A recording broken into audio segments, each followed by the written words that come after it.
வேதம் என்ன சொல்லுதுன்னா, தெய்வத்துக்கு செய்ய வேண்டிய முறைகளும் இறந்தவங்களுக்கு செய்ய வேண்டிய முறைகளும் சரியாக செய்தால் உங்கள் இல்லத்தில் கஷ்டமே வராது, சுபமங்கலமாக இருப்பீங்க.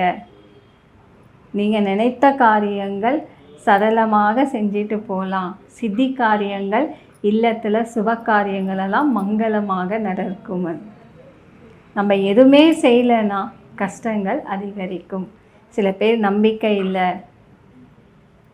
நான் எது செய்தாலும் எனக்கு வெற்றியாக மாட்டுதுன்னு விட்டுடுவாங்க. அப்படியெல்லாம் விடுறது நன்மை இல்லை. ஏதாச்சும் ஒரு கஷ்டங்கள் அதிகரிக்கும் தவிர குறையாது. அதனால் நம்பிக்கையாக எந்த பூஜை செய்தாலும் சரி, நம்பிக்கையாக திருப்தியாக மன நிம்மதியாக செய்யுங்க. கண்டிப்பாக உங்கள் வாழ்க்கை சுபக்ஷமாக இருக்கும். நம்ம எதை செய்தாலும் சரி,